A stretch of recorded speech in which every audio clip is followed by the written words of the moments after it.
Séneca. Sobre la brevedad de la vida. Lucio Aneo Séneca, hijo de un rico provincial de la clase de los caballeros, nació en Córdoba en torno al año 1 después de Cristo. Pronto marchó a Roma, donde recibió una buena formación con los mejores maestros, oradores, juristas y filósofos. Ejerció la abogacía, destacando por sus dotes de orador. Sufrió las represalias de Claudio y Mesalina, que lo mantienen desterrado en la isla de Córcega durante 8 años, hasta que Agripina, la nueva esposa del emperador, lo hace regresar y le encarga la educación de su hijo, que más tarde, con el nombre de Nerón, alcanza el poder.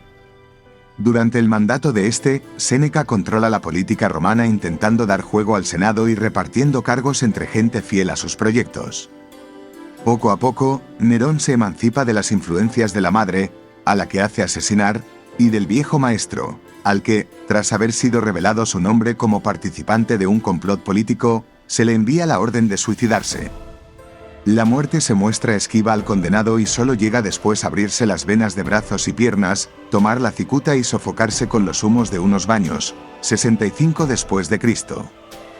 Séneca compuso tragedias, a imitación de los clásicos atenienses, tratados filosóficos, algunos de ellos llamados diálogos en recuerdo de Platón, consolaciones y las epístolas morales a Lucilio, sin duda, su obra más conocida. ¿Qué va a pasar? Escribe Séneca. Tú no tienes tiempo para nada y la vida corre. Entre tanto llega la muerte y para ella, quieras o no quieras, vas a tener todo el tiempo del mundo. Estas palabras dan una idea de la intensidad y de la desgarradora sinceridad con la que se expresa el filósofo cordobés en Sobre la brevedad de la vida. Compuesto en torno al año 55, este tratado constituye uno de los textos más sobrecogedoramente honestos escritos nunca sobre el paso del tiempo, sobre la muerte y, por extensión, sobre la vida. A pesar de que los hombres no paran de quejarse de la brevedad de la vida, el tiempo del que disponen es bastante si se sabe aprovechar. Desperdiciamos el tiempo y no lo consideramos el bien mayor y único. La solución que propone Séneca no pasa por la hiperactividad ni por la holganza, sino por una serena aceptación de la propia mortalidad que nos permita administrar positivamente el espacio clausurado de la propia existencia.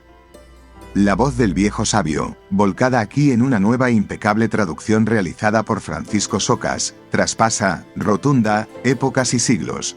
Todas las cosas venideras quedan en la incertidumbre. Vive de inmediato. Exordio. 1. La mayor parte de los mortales, Paulino, se queja a una voz de la malicia de la naturaleza porque se nos ha engendrado para un período escaso, porque el espacio de tiempo que se nos da transcurre tan veloz, tan rápidamente que, con excepción de unos pocos, casi todos los demás quedan inhabilitados ya en la propia preparación de la vida. Y ante este mal, que según creen es general, no solloza solamente la masa y el vulgo necio. También este mismo sentimiento ha sacado quejas de personajes esclarecidos. 2. Viene de ahí aquella proclama del más grande de los médicos de que la vida es breve, la ciencia larga. Viene de ahí aquel pleito tan poco propio de un hombre sabio que Aristóteles planteó a la naturaleza, pues sería que ella les ha regalado a los animales una edad tan larga que alcanzan 5 o 10 generaciones, mientras que, en el hombre, engendrado para tantas y tan grandes empresas, el límite se ha fijado mucho más acá. 3. No tenemos un tiempo escaso, sino que perdemos mucho. La vida es lo bastante larga y para realizar las cosas más importantes se nos ha otorgado con generosidad, si se emplea bien toda ella.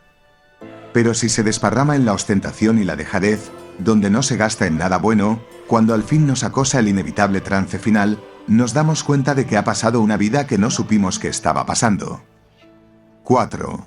Es así, no recibimos una vida corta, sino que la hacemos corta, no somos menesterosos de ella sino derrochadores. Tal como unas riquezas cuantiosas y principescas, cuando caen en manos de un mal amo, en un instante se disipan, y al revés, cuando, pese a ser escasas, se entregan a un buen custodio, crecen al emplearlas. Igualmente la existencia se le expande mucho a quien bien la organiza. Capítulo 2. La humana locura. 1. ¿Por qué nos quejamos de la naturaleza? Ella se porta benévolamente. La vida, si sabes usarla, es larga. Pero al uno una avaricia insaciable, al otro una actividad ajetreada lo mantiene en tareas superfluas. El uno se empapa de vino, el otro languidece en la holganza. A este le fatiga una ambición siempre pendiente del sentir ajeno. A aquel una codicia desatada lo lleva con su afán de lucro por todas las tierras y todos los mares. A algunos los atormenta la afición a la guerra y están siempre empeñados en los riesgos ajenos y angustiados por los propios. Están los que por culpa de una frecuentación de sus superiores no correspondida se consumen en una servidumbre voluntaria. 2. A muchos los retiene el sentimiento de la suerte ajena o la queja de la propia. A los más, que no persiguen ningún fin claro y seguro, una frivolidad tornadiza, mudable y descontenta de sí misma los lleva a cambiar continuamente de propósito. A algunos no les agrada ninguna orientación que puedan dar a sus vidas y la hora fatal los encuentra mustios y dando bostezos, de manera que no cabe dudar de la verdad de aquello que, como un oráculo, dejó dicho el mayor de los poetas: de la vida es escasa la parte que vivimos. Porque todo el espacio restante no es vida, es mero tiempo. 3. Les acosan y asedian vicios por todas partes y no les dejan levantarse ni alzar los ojos a la contemplación de la verdad. Los empujan para hundirlos y sujetarlos en sus ansias, nunca se les permite recurrir a sí mismos. Si alguna vez acaso les toca en suerte algún descanso, como en mar profundo en el que incluso tras la ventolera sigue el balanceo, sobrenadan agitados y jamás para ellos hay descanso de sus ansias. Punto. ¿Crees que estoy hablando de esos cuyos males son notorios? Mira a aquellos otros a cuya prosperidad se arriman todos, se ven ahogados por sus bienes. ¿Para cuántos y cuántos las riquezas son pesadas? ¿A cuántos les cuesta sangre su facundia y el afán diario de exhibir su talento? ¿Cuántos están pálidos por sus voluptuosidades continuas? ¿A cuántos no les deja nada de libertad la masa de clientes que los rodea? Repasa en fin la nómina de todos con acento agudo eseos, de los más bajos a los más altos. Uno pide asesoramiento y otro lo presta, aquel es sospechoso y el de más allá defiende, aquel hace justicia, pero ninguno se reivindica a sí mismo, cada cual se consume para otro. Pregunta acerca de esos cuyos nombres se aprenden de memoria, verás que se les distinguen por las siguientes señas: este es del círculo de aquel, este otro de las de un tercero, ninguno del suyo propio. 5. La indignación de algunos es completamente demencial. Además, se quejan del desdén de los superiores, porque cuando quieren verse con ellos no tienen tiempo. ¿Se atreve a quejarse de la arrogancia de otro alguien que nunca tiene tiempo para sí mismo? No obstante, aquel a ti, seas tú quien seas, te mira con expresión insolente, es verdad, pero te mira alguna vez. Aquel rebaja sus oídos a tus palabras, aquel te deja ir a su lado. Tú no te has dignado mirarte nunca, no te has dignado escucharte.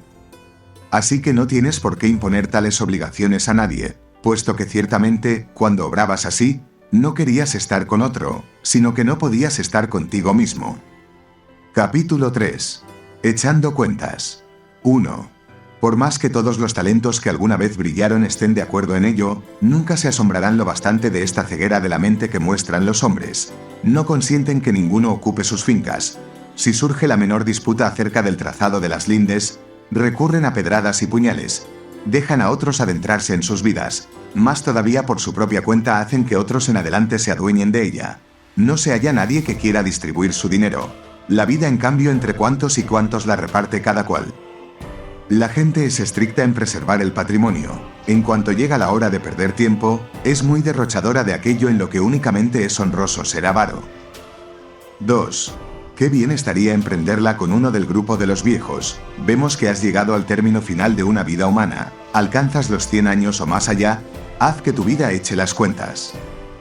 De ese tiempo extrae cuánto se ha llevado el acreedor, cuánto la querida, cuánto el patrono, cuánto el cliente, cuánto el pleito con la esposa, cuánto el control de los esclavos, cuánto los desplazamientos por la ciudad para atender compromisos. Añade las enfermedades que artificialmente nos ocasionamos. Añade lo que quedó tirado sin usar. Verás que tienes menos años de los que cuentas. 3. Repasa contigo mismo en tu memoria cuándo has estado seguro de tus planes. ¿Qué jornada entre tantas ha resultado como proyectabas? ¿Cuándo has estado a disposición de ti mismo? ¿Cuándo la expresión de tu cara ha sido la que debiera? ¿Cuándo el ánimo estuvo sin miedo?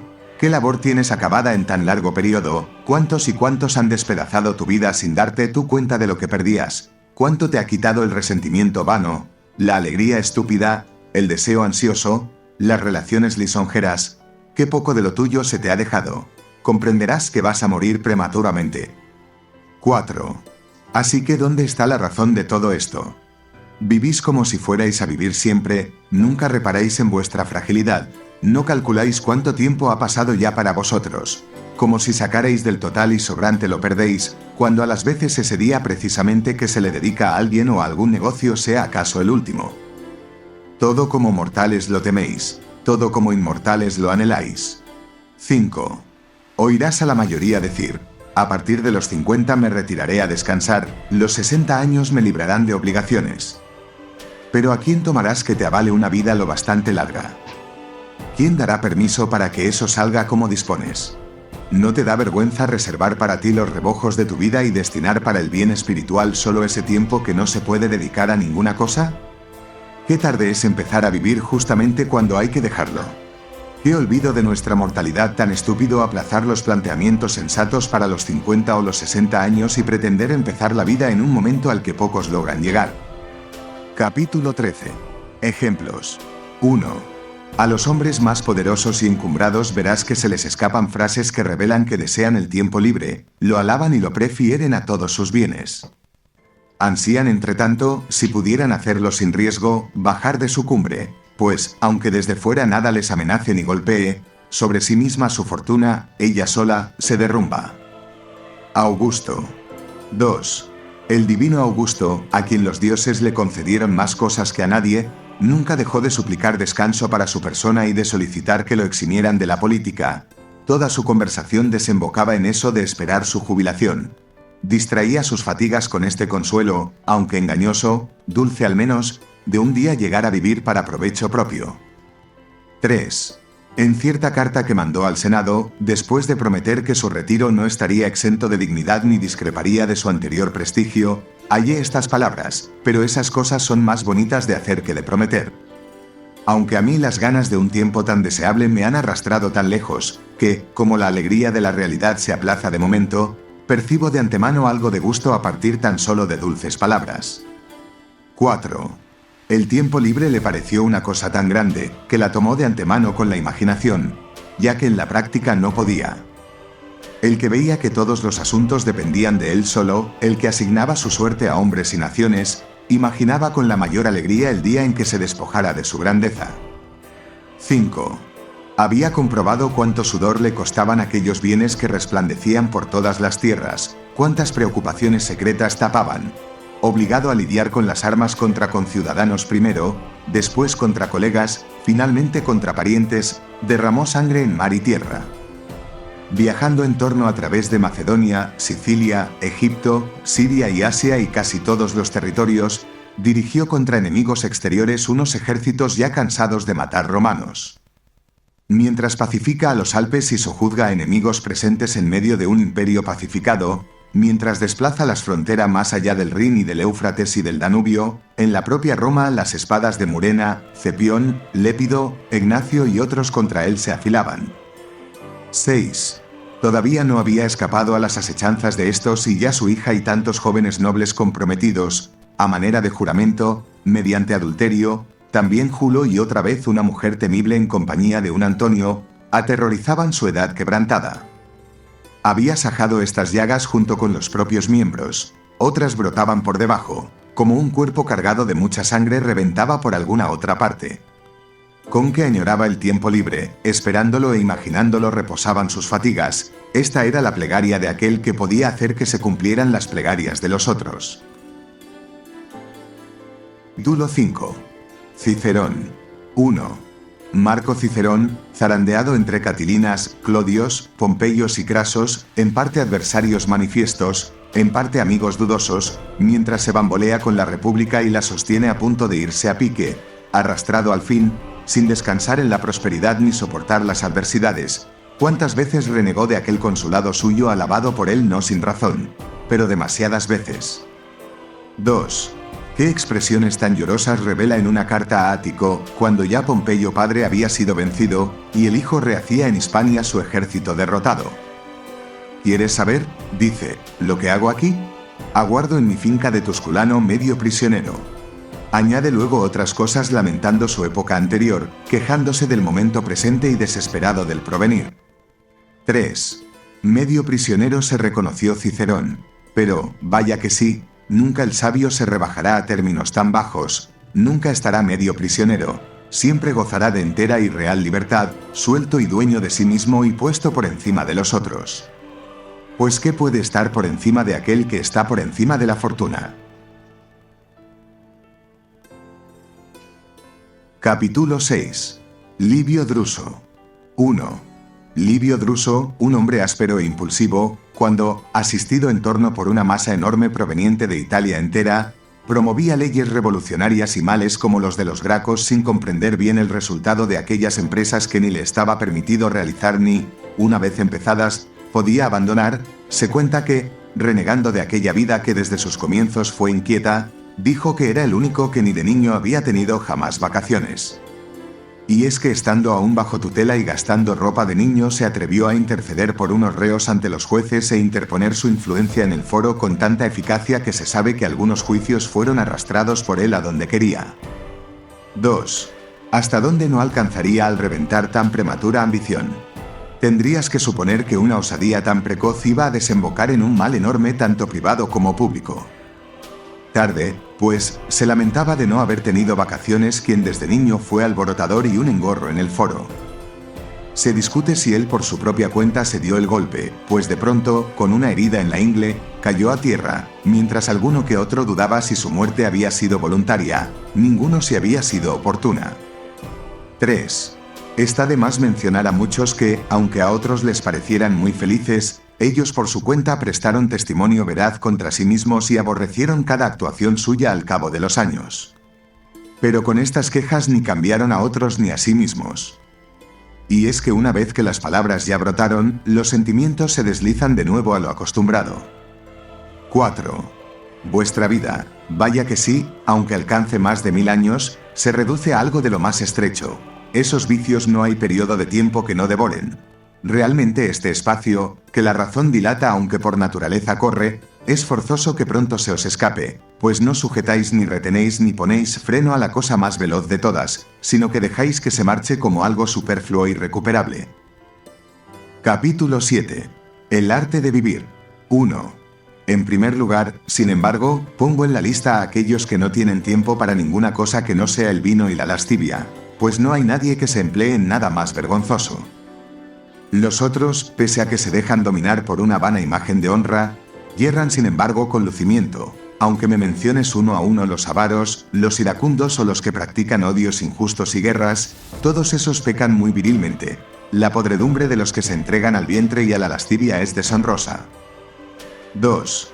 Pasa revista a todos los momentos de esos, mira cuánto tiempo están haciendo cálculos, cuánto están acechando, cuánto temiendo, cuánto haciendo visitas, cuánto recibiéndolas, cuánto tiempo les ocupan las citaciones propias y las ajenas, cuánto los banquetes, que como tales son ya obligaciones, verás que no los dejan respirar ni sus asuntos malos ni tampoco los buenos.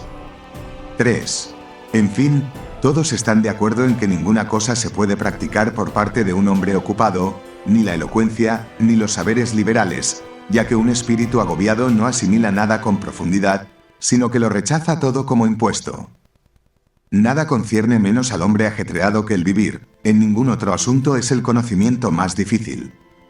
Los que profesan otras disciplinas son muchos y del montón, incluso en algunas de ellas hay niños que parecen aprenderlas de manera que hasta podrían enseñarlas. A vivir hay que estar aprendiendo toda la vida y, algo que te va a extrañar más, toda la vida hay que estar aprendiendo a morir. 4. Tantos hombres grandes, abandonando toda impedimenta, después de haber renunciado a riquezas, cargos, placeres, practicaron hasta el final de sus días eso tan solo de saber vivir. Sin embargo, la mayoría de ellos salió de la vida admitiendo no saberlo todavía, así que mucho menos habrían de saber vivir esos otros hombres corrientes. 5. Créeme, es propio de un personaje grande y levantado por encima de los extravíos humanos no consentir en que le sorban ni una pizca de su tiempo, y su vida se hace larguísima justamente porque toda su abierta extensión queda disponible para él solo. Nada por eso quedó tirado sin cultivar ni laborar, nada dependió de otro, pues no halló nada que mereciera tomarse a cambio de su propio tiempo un hombre que era su depositario más ahorrativo. De esta manera tuvo bastante, en cambio es forzoso que queden escasos aquellos de cuyas vidas la gente toma mucho. 6. Y no tienes por qué deducir de esto que alguna vez no vean sus pérdidas. A los más de esos que se ven grabados por una gran prosperidad, en medio de catervas de clientes o en trámites de pleitos y otras honrosas miserias, exclamar en ocasiones, no se me permite vivir. 7. ¿Cómo que no se te permite? Todos esos que te llaman como asesor legal te despojan de tu propia persona. Aquel encausado, ¿cuántos días se llevó? ¿Cuántos aquel candidato? ¿Cuántos aquella vieja cansada de enterrar herederos?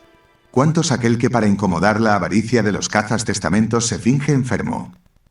¿Cuántos aquel amigo más influyente de la cuenta que no os tiene para ser amigos sino para exhibiros en su comitiva? Revisa y calcula, repito, los días de tu vida, verás que entre las manos te quedan bastante pocos y desechables. 8. El que logró los fastes ansiados quiere al punto dejarlos y anda diciendo, ¿cuándo pasará el año? Otro organiza unos juegos que él consideró en mucho que le tocara en suerte darlos. ¿Cuándo? Dice, ¿escaparé de esta historia? Otro como abogado defensor se desbarata por todo el foro y lo llena todo con tan gran concurrencia que no alcanza a que le oiga toda ella. ¿Cuándo? Dice, ¿se aplazarán estos asuntos?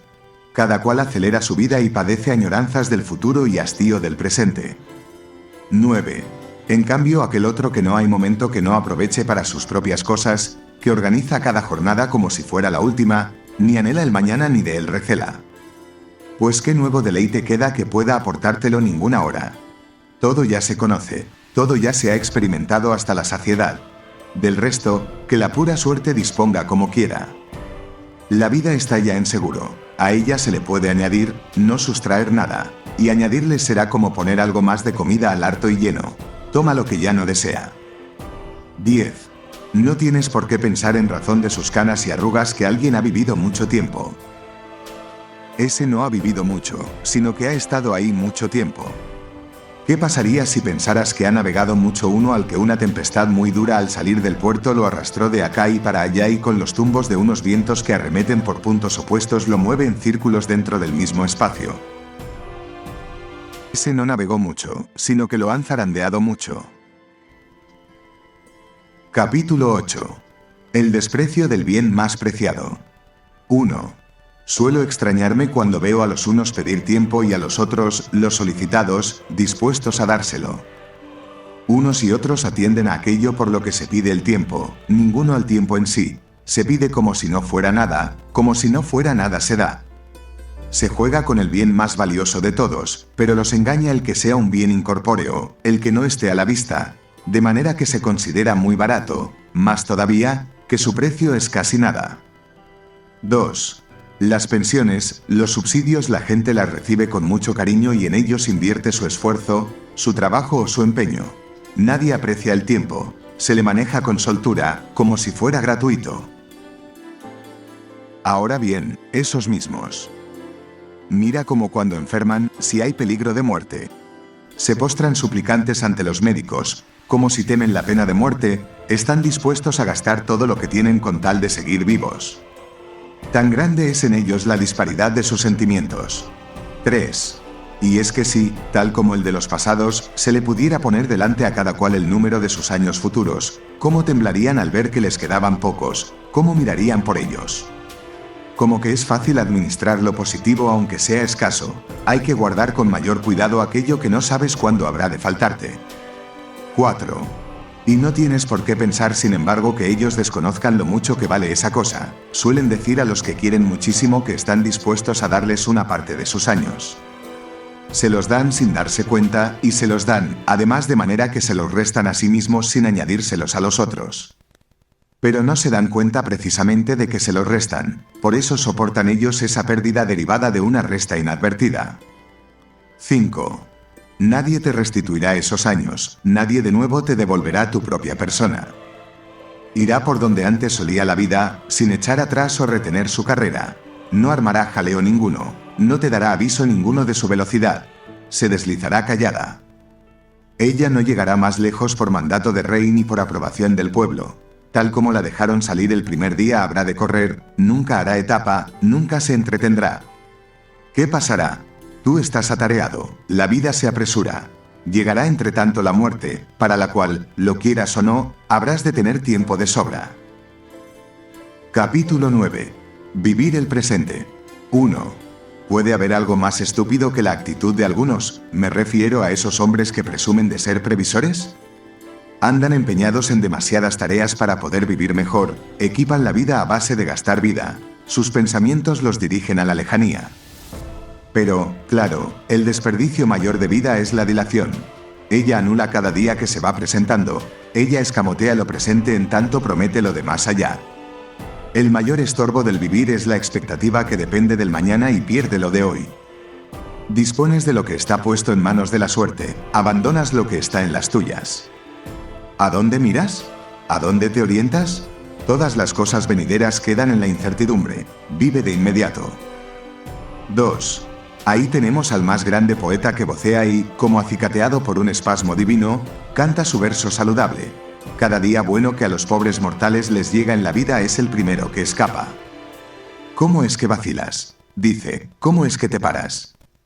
Si no te adelantas a tomarlo, escapa. Y aunque te adelantes, escapará. De modo que hay que combatir contra la celeridad del tiempo mediante la rapidez en hacer uso de él y, como de torrente raudo y que no va a correr siempre, hay que absorber rápido. 3. También es muy atinado para tachar toda idea difusa el que no diga cada edad buena, sino cada día. ¿Cómo es que despreocupado tú y perezoso ante la huida de tantos momentos te prometes en adelante meses y años en larga fila, según le parezca bien a tus deseos? Te está hablando de un día y de este que ya se te escapa. 4. Porque ¿acaso hay duda de que el día mejor es el primero que se les escapa a los pobres mortales, esto es, a los atareados? Sus actitudes infantiles las abruma una vejez a la que llegan desprevenidos e inermes, pues nada se ha previsto, se topan con ella de pronto y sin esperarlo, no se daban cuenta de que se les acercaba cada día. 5. Tal como una charla o una lectura o alguna reflexión más atenta engaña a los que van de viaje, y ven que han llegado antes de ver que les quedaba poco, así este viaje de la vida, continuo y aceleradísimo, que recorremos con el mismo paso despiertos y dormidos, no se les descubre a los atareados sino es cuando ya acaba. Capítulo 10. Recuerdos y esperanzas. 1. En lo que vengo planteando, si quisiera desarrollarlo por partes y puntos concretos, se me ocurrirían muchas cosas para demostrar que la vida de los atareados es muy corta. Solía decir Fabiano, un filósofo no de esos entronizados sino de los auténticos y antiguos, contra las pasiones hay que luchar al asalto, no con añagazas ni con golpes menudos, sino que hay que rechazar sus líneas en un ataque general. No aprobaba las sutilezas, pues, según él, había que aplastarlas, no que pellizcarlas. A pesar de todo esto, para sacar a esta gente de su error, hay que instruirla, no solo criticarla. 2. La vida se divide en 3 momentos, el que ha sido, el que es, el que será. De ellos, el que ahora recorremos es corto, el que vamos a recorrer es dudoso, el que hemos recorrido es seguro. En este es justamente en el que la fortuna pierde todo derecho, pues no puede ya someterse de nuevo al albedrío de nadie. Eso es lo que se pierden los atareados, pues ya no les queda tiempo para volver la vista al pasado y, si les queda, les es desagradable el recuerdo de cosas de las que deben arrepentirse. 3.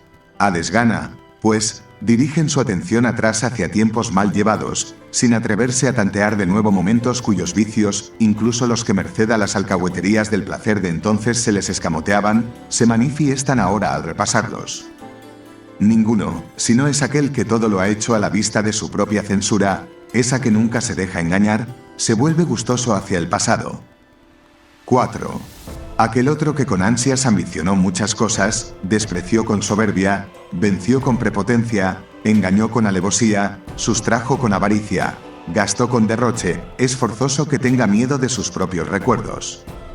Y es que esa es una parte de nuestro tiempo consagrada y santa, situada más allá de todos los avatares humanos, excluida del poder de la suerte, ya que ni la carestía, ni el miedo, ni el ataque de las enfermedades la trastorna. Es imposible que la perturben o roben. Su posesión es perdurable y sosegada. Los días solo están presentes uno a uno y divididos en momentos. En cambio, todos los días del tiempo pasado, no más deis la orden, se presentarán juntos, se dejarán examinar y retener a tu albedrío, cosa que los atareados no tienen tiempo de hacer. 5. Es propio de una mente tranquila y serena recorrer todas las etapas de su propia vida. Los espíritus de los atareados, como puestos bajo un yugo, no pueden darse la vuelta y mirar atrás. Sus vidas se van, pues, a lo hondo y, así como no sirve de nada cualquier cosa que pese a todo eches dentro, si no hay debajo algo que lo recoja y retenga, así no importa nada el tiempo que se les quiera dar si no tiene donde asentarse. Se escurre por unos espíritus rotos y agujereados. 6.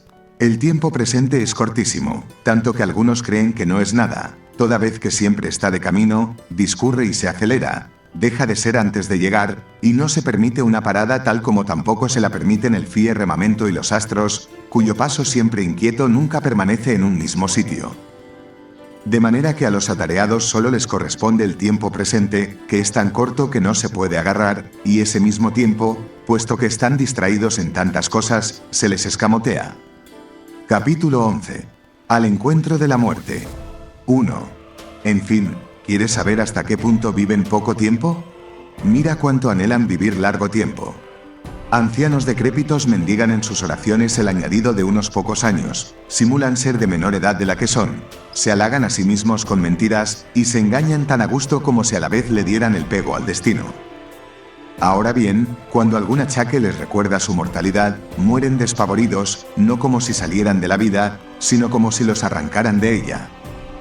Repiten a voces que han sido tontos por no haber vivido y que, si acaso escapan de aquella enfermedad, habrán de vivir en holganza. Piensan entonces cómo se han procurado tan en vano bienes de los que no gozarán, cómo ha resultado para nada todo su esfuerzo. 2. En cambio, para aquellos que llevan una vida lejos de todo negocio, ¿cómo no va a ser dilatada?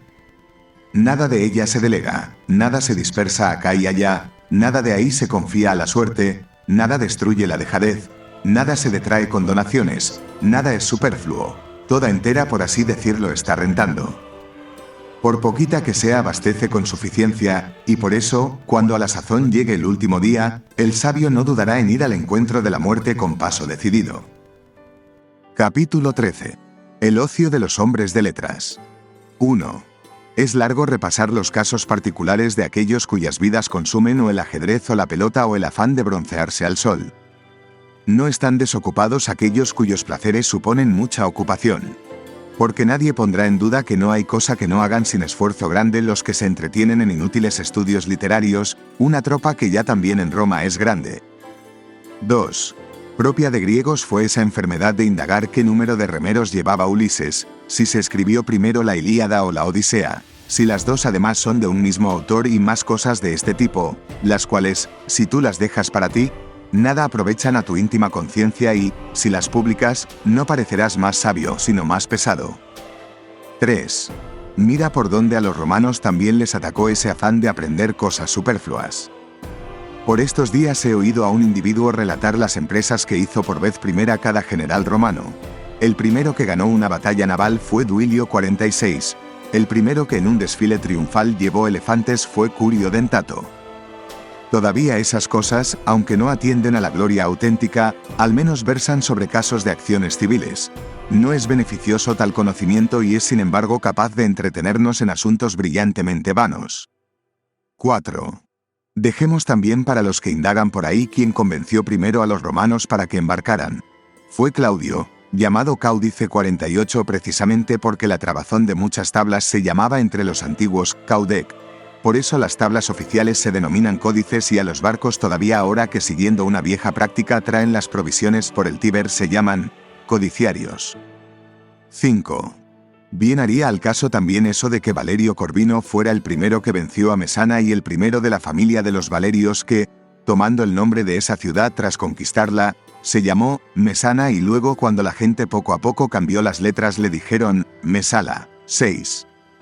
No dejarás tal vez que cualquier otro se preocupe de que él Sula fuera el primero que en el hipódromo ofreció un espectáculo de leones sueltos, pues antes se presentaban atados, al tiempo que el rey Boco 51 envió unos lanceros para matarlos? También eso en buena hora se consienta.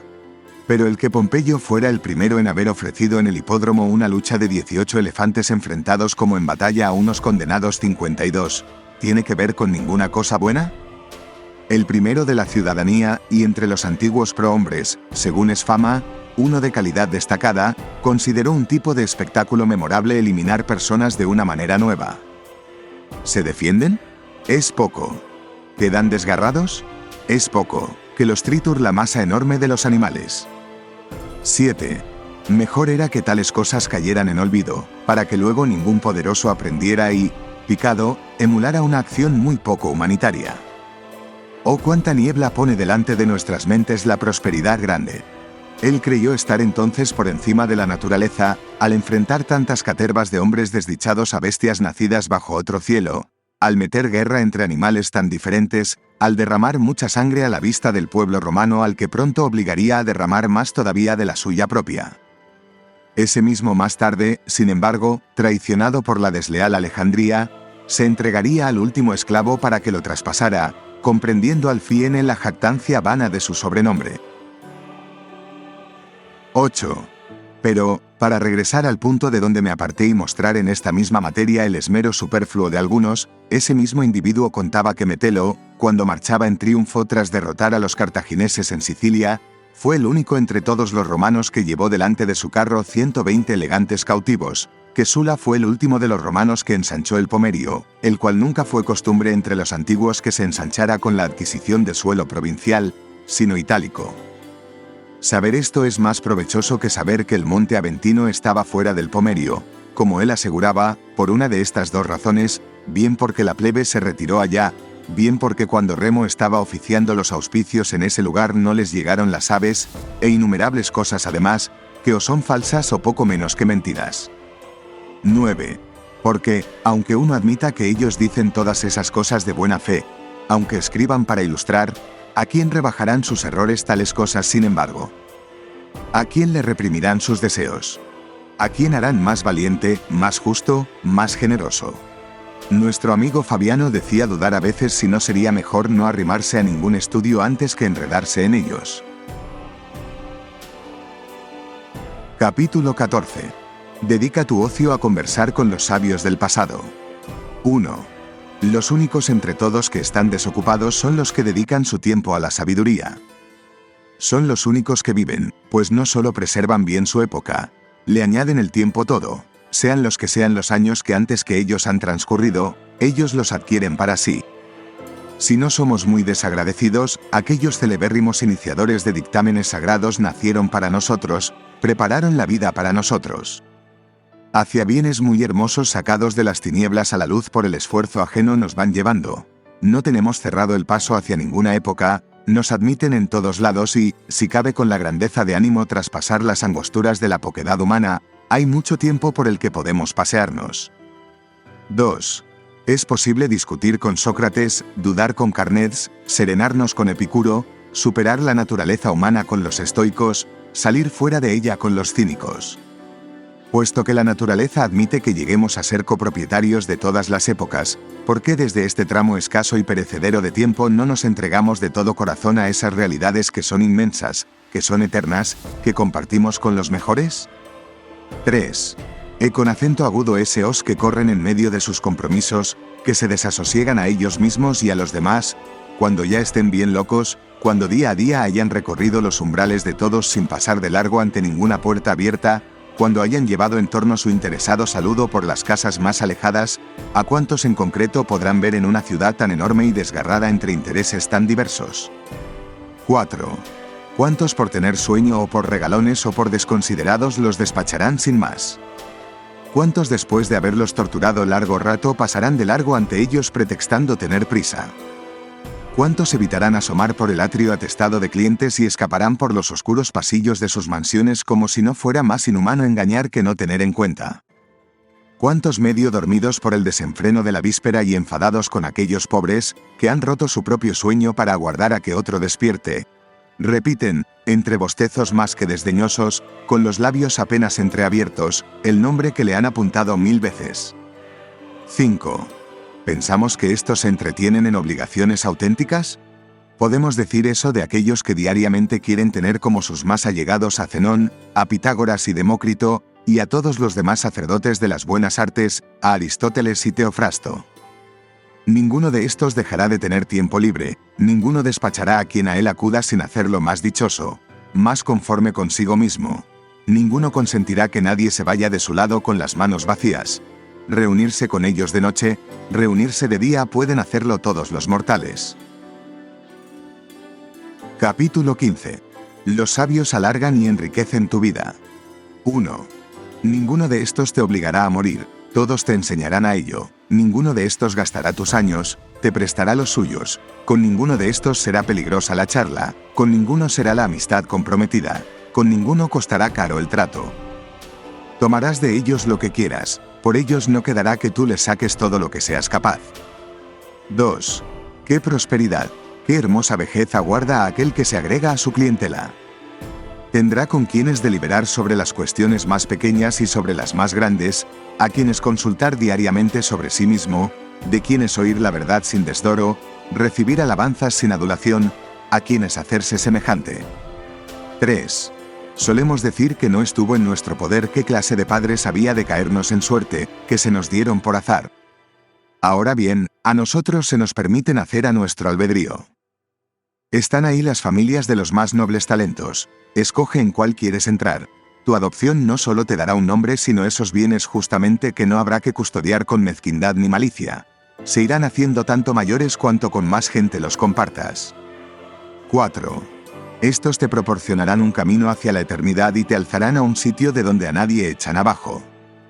Este es el único método de extender nuestra condición de mortales y hasta de transformarnos en inmortales. Los cargos, los monumentos, cualquier cosa que la ambición consigue, sea con nombramientos o edificaciones, pronto cae.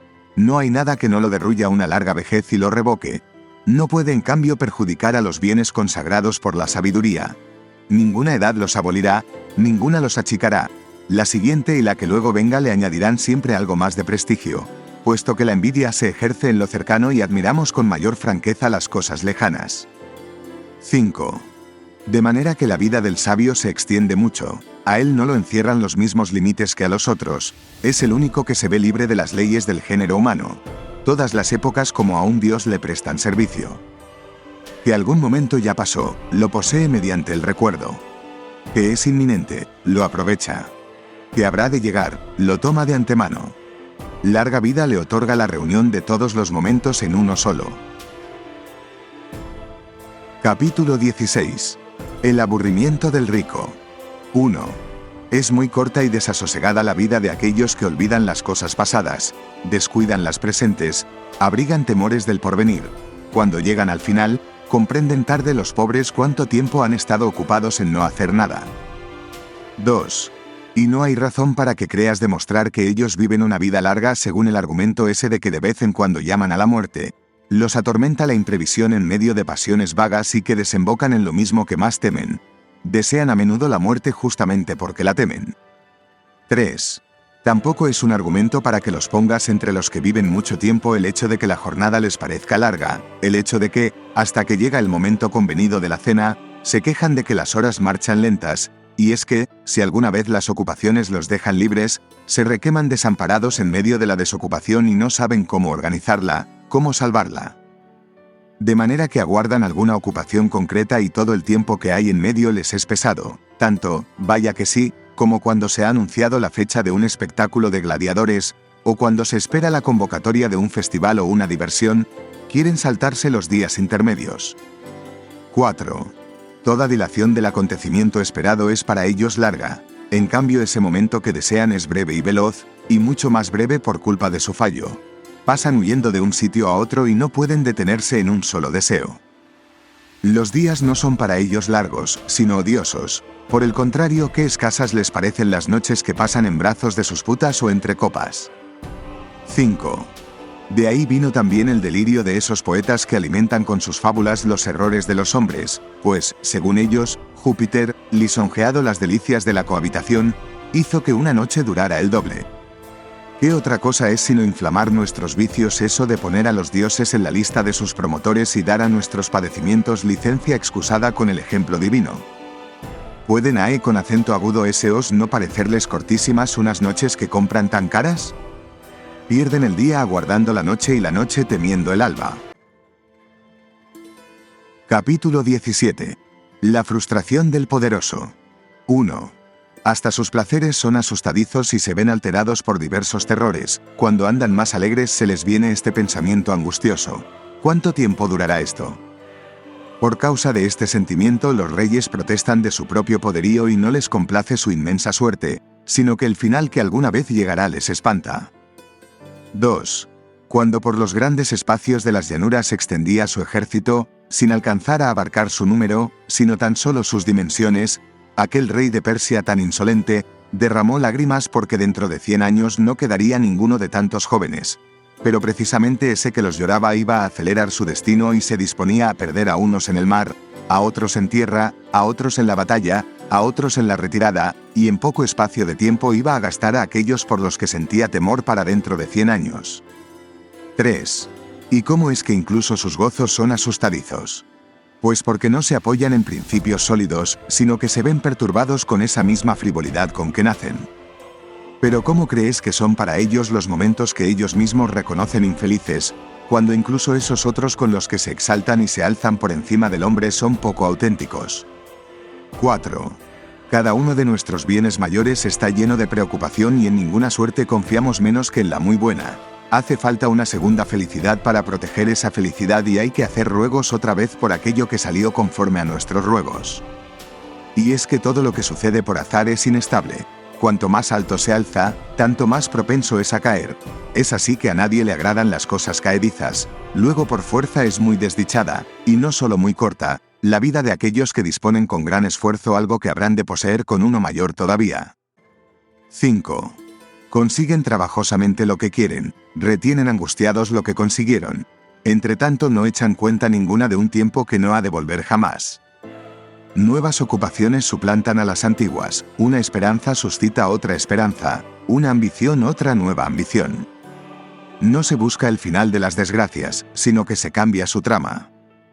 Que nuestros cargos ya nos han torturado, más tiempo nos roban los ajenos. Que dejamos ya de sufrir como candidatos, empezamos a hacerlo como votantes. Que nos quitamos de encima el fastidio de presentar acusaciones, nos empeñamos en participar en juicios. Que uno dejó de ser jurado, es presidente. Que envejeció administrando a sueldo bienes ajenos, ahora está cogido por sus propios caudales. 6. Que Mario ya se quitó sus sandalias de soldado, ejerce como cónsul. Quincio se da prisas en pasar la dictadura, lo llaman y apartan del arado.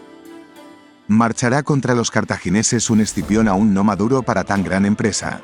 El vencedor de Aníbal, el vencedor de Antíoco, la honra de su propio consulado, el garante de su hermano, si por su parte no hubiera puesto pegas, lo habrían colocado al lado de Júpiter. Revueltas civiles sacudirán al Salvador y, después de rechazar de joven unos honores poco menos que divinos, ya de viejo se dará el gusto de obstinarse en un destierro pretencioso. Nunca faltarán razones felices o desgraciadas de preocupación. La vida se va sacando en medio de ocupaciones. La desocupación nunca se llevará a cabo, siempre se echará de menos. Capítulo 18. 1. Conque zafeit del vulgo, queridísimo Paulino, y sin dejarte zarandear el espacio entero de la vida, retírate por fin a puerto más tranquilo. Piensa cuántas olas has afrontado, cuántas tempestades, en parte tuyas privadas, has sufrido o, en parte públicas, te has echado encima. Ya se ha revelado lo suficiente mediante pruebas esforzadas y penosas tu valía. Mira a ver qué puede hacer en el ocio. La mayor parte de tus años, desde luego la mejor, se le ha entregado a la República. Algo de tu tiempo propio tómalo también para ti. 2. Y no te estoy invitando a un descanso desidioso e inactivo, ni a que hundas en el sueño y los placeres preferidos de la multitud todo ese carácter vitalista tuyo. No es tal cosa descansar. Hallarás tareas mayores que todas las que hasta ahora has cumplido bravamente para ir ejerciéndolas retirado y tranquilo. 3. Tú, es verdad, administras las cuentas del mundo entero tan fielmente como las ajenas, tan esmeradamente como las tuyas, tan escrupulosamente como las públicas.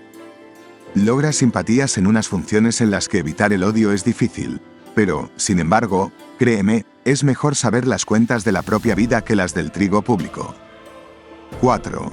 Ese vigor de tu ánimo muy capaz de las mayores cosas apártalo de un servicio honroso, ciertamente, pero poco adecuado para una vida dichosa, y piensa que desde tu edad primera no has andado metido en el estudio de todas las disciplinas propias de un hombre libre para que buenamente se te encomiende los muchos millares de medidas de trigo. Algo más grande y elevado se esperaba de ti. No faltarán hombres de cabal honradez y laboriosidad incansable. Tan buenos para llevar carga son los lentos mulos como los nobles caballos, pero ¿quién abruma alguna vez con pesados sacos los sueltos andares de un caballo de raza? 5. Piensa además cuánta preocupación supone enfrentarte a mole tan grande. Tu negocio tiene que ver con el vientre humano. El pueblo hambriento no sufre el reparto calculado, no se aplaca con la asignación justa ni se doblega por ruego ninguno. Hace poco tiempo, en los días recientes en que G. César pereció sobrellevando muy mal, si es que alguna conciencia les queda a los de abajo, justamente eso de que veía que mientras el pueblo romano le sobrevivía le quedaban alimentos para 7 o a lo más 8 días. Mientras él arma puentes de naves y juega con los recursos del imperio, se les presentaba el último de sus males también a los sitiados, la falta de alimentos. Casi vino a parar en desastre y hambruna, y en el hundimiento de todo que sigue a la hambruna, la imitación de un rey loco y extranjero y fatalmente orgulloso. 6. ¿Qué ánimo tuvieron entonces los que tenían a su cargo el suministro público de trigo, listos para recibir golpes de piedras, de espadas, de fuegos, de gallo? Con gran disimulo ocultaba un mal que solo en sus entrañas se escondía, sin duda con razón, pues ciertos males hay que curarlos sin que se enteren los enfermos. Ha sido causa de muerte para muchos el conocer su propia enfermedad. Capítulo 19. 1. Retírate a estas tareas más tranquilas, más seguras, más importantes. ¿Crees tú que, si procuras que el trigo, sin engaño o descuido de los transportistas, pase a los graneros en buen estado, que no se vicie y recueza por coger humedad, que responda al peso y la medida, es lo mismo que si te arrimas a estas tareas sagradas y sublimes dispuesto a saber cuál es la sustancia de Dios, su voluntad, su condición, su forma, qué destino espera a tu alma, dónde nos coloca la naturaleza tras la salida del cuerpo, qué es lo que sostiene en el centro cada uno de los cuerpos más pesados del mundo y mantiene arriba colgados los ligeros. 2. ¿Quieres tú dejar el suelo y mirar con la mente esas cosas? Ahora, cuando la sangre está caliente, tienen los animosos que dirigirse a mejores cosas. En esta clase de vida te aguardan muchas habilidades nobles, el amor y la práctica de las virtudes, el olvido de los deseos, la ciencia de vivir y morir, un hondo descanso de todo. 3. La condición de todos los atareados es desde luego desdichada, pero es la más miserable la de aquellos que ni siquiera se afanan en sus propias ocupaciones. Duermen según el sueño de otro, caminan según los pasos de otro, reciben órdenes para amar y odiar, que son las acciones más libres de todas. Si estos quieren acaso saber lo corta que es su vida, que piensen en qué proporción es suya propia. Capítulo 20. Jubilarse a tiempo. 1. Cuando veas, pues, que algunos visten ropa de gala una y otra vez, que sus nombres resuenan en el foro, no sientas envidia. Esas cosas se granjean con pérdida de vida. Para que un solo año reciba su nombre 86, habrán de machacar ellos todos sus años. A algunos, antes de que pisen la cumbre de su ambición, en las primeras escaramuzas, los abandona la vida. A otros, después de haberse arrastrado hasta el logro de una dignidad a través de 1000 indignidades, les viene el pensamiento lamentable de que han estado trabajando para la inscripción del sepulcro. La vejez extrema de algunos, al tiempo que se organiza para nuevos proyectos como si fuera la juventud, falla impotente entre grandes y descomunales intentos. 2. Es grotesco aquel al que en un juicio a favor de litigantes más que desconocidos, mientras perora ya con demasiados años e intenta ganarse la aprobación de una audiencia inexperta, le falta el resuello. Está mal visto aquel que cansado antes de vivir que de trabajar se derrumba en medio de sus tareas. Está mal visto aquel que a punto de morirse pide que le rindan cuentas y provoca la risa del que lleva mucho tiempo esperando la herencia. 3. No puedo pasar por alto un caso que me viene a la memoria. Turanio fue un anciano de escrupulosa laboriosidad que, pasados ya los 90 años, cuando recibió de manos de G. César la licencia de un cargo, mandó que lo amortajaran en la cama y que la familia puesta alrededor lo llorara como muerto. La casa hacía duelo por el ocio de su señor anciano y no acabó sus lloros sino es cuando se le devolvieron sus funciones. Hasta tal punto le gusta a la gente morir ocupada. 4. La misma actitud tiene la mayoría. Les dura más tiempo el deseo de trabajar que la capacidad. combaten contra la flaqueza del cuerpo, a la propia vejez no la consideran pesada por ningún concepto si no es porque los pone aparte. La ley no alista a nadie como soldado a partir de los 50, a partir de los 60 ya no convoca al senador. La gente tiene más dificultades para conseguir la jubilación por ella misma que por la ley. 5. Entretanto, mientras se ven arrastrados y arrastran ellos, mientras los unos interrumpen el descanso de los otros, mientras son desdichados por turno, su vida es sin provecho, sin deleite, sin ningún progreso espiritual. Ninguno tiene la muerte a la vista, ninguno deja de extender sus esperanzas hasta lejos, y algunos hasta organizan las cosas más allá de la propia vida, moles inmensas para su sepulcro y asignaciones para obras públicas y espectáculos ante la pira y exequias pretenciosas. Pero, maldita sea, los funerales de esos. Como si hubieran vivido muy poco, habría que celebrarlos con hachones y cirios. Muchas gracias por escuchar este audiolibro, espero que lo hayas disfrutado.